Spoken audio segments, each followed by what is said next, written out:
Supreme court, पिता की कौन सी संपत्ति में नहीं है बेटे का कोई अधिकार। सुप्रीम कोर्ट ने दिया बड़ा निर्णय। इस वीडियो में हम बात करेंगे पिता की ऐसी कौन कौन सी संपत्ति है जिसमें बेटे का कोई अधिकार नहीं होता है। चलिए शुरू करते हैं। Supreme court decision. प्रॉपर्टी से जुड़े नियमों और कानूनों को लेकर अधिकतर लोगों को पूरी जानकारी नहीं होती है। ऐसे में आज हम आपको अपनी इस खबर में ये बताने जा रहे हैं कि आखिर पिता की कौन सी संपत्ति में बेटे या बेटी का कोई अधिकार नहीं होता है और न ही वो इस पर दावा ठोक सकते हैं। इस मामले पर कोर्ट की ओर से आए फैसले को विस्तार से जानने के लिए खबर को पूरा अंत तक देखने के लिए ये वीडियो जरूर देखें। पिता और पुत्र के प्रॉपर्टी विवाद में कोर्ट ने महत्वपूर्ण फैसला सुनाया है। कोर्ट ने निर्णय देते हुए स्पष्ट कहा है कि पिता द्वारा अर्जित संपत्ति में बेटे का कोई कानूनी अधिकार नहीं है। दरअसल हिंदू परिवार कानून बेहद पेचीदा और बेहद जटिल है। इसकी तुलना किसी गहरे जलाशय से की जा सकती है। जानिए क्या है सुअर्जित संपत्ति और पैतृक संपत्ति का भेद। हाल ही में आए एक फैसले में हाई कोर्ट की ओर से कहा गया है कि बेटा भले ही शादीशुदा हो या अविवाहित हो, उसे कोई कानूनी अधिकार नहीं है कि वह माता पिता की संपत्ति या मकान में रहे। ये यथास्थिति में मिताक्षरा कानून में पुरखों को यह अधिकार दिया गया है। सुप्रीम कोर्ट ने सीए अरुणाचल मुदलियार बनाम सीए मुरुगनाथ मुदलियार के मामले में इसी के तहत फैसला सुनाया था। मिताक्षरा के अनुसार पिता को ये पूरा अधिकार फादर्स राइट्स के है। वो खुद के द्वारा अर्जित यानी अपने पैसों से खरीदी प्रॉपर्टी किसी को भी दे।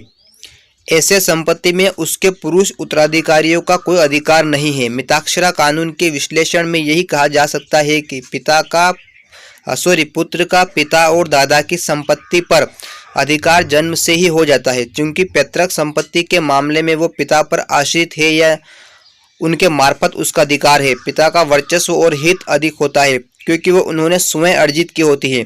इसलिए पिता अपनी खुद की बनाई संपत्ति का क्या करते हैं, इस पर उनके फैसले से पुत्र को संतुष्ट होना होगा।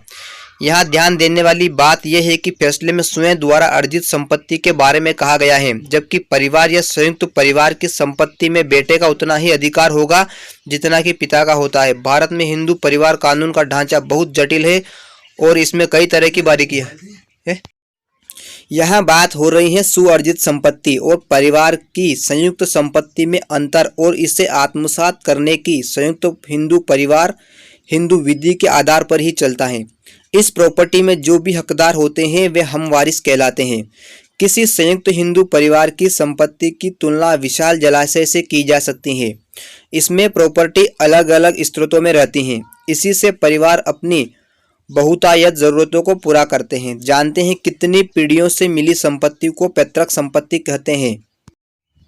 पैतृक संपत्ति किसी हिंदू पुरुष को अपने पिता, दादा, परदादा और उनके भी दादा से मिली संपत्ति पैतृक है, लेकिन मृत्यु के बाद भी वो उसके नाम रहती है। कोई भी पिता संयुक्त परिवार की प्रॉपर्टी को स्वरूप नहीं बदल सकता है, यहाँ तक कि वह उसे वसीयत से भी अपनी या अपने पुत्र की व्यक्तिगत संपत्ति नहीं बना सकता है। पुत्र के हाथ में आने पर भी वो पैतृक ही कहलाएगी, भले ही वह खुद का बेटा हो या फिर गोद लिया हो। जब एक ही पिता के कई बेटे हो तो पिता की मृत्यु के वक्त उन्हें भी संयुक्त परिवार की संपत्ति का अधिकार होता है।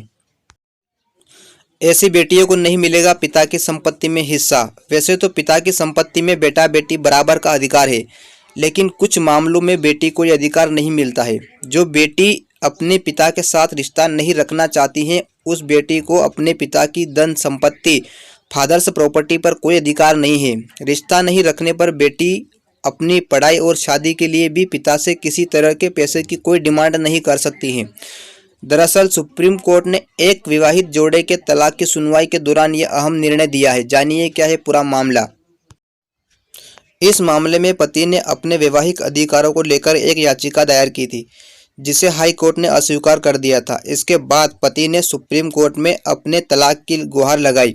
सुप्रीम कोर्ट के मध्यस्थता केंद्र में पति पत्नी और पिता पुत्री के रिश्तों में सुलह कराने की कोशिश की गई, लेकिन बात नहीं बनी। बेटी जन्म से ही अपनी मां के साथ रह रही थी और अब वो 20 साल की हो चुकी हैं, लेकिन इस उम्र में उसने अपने पिता को देखने तक से इनकार कर दिया था।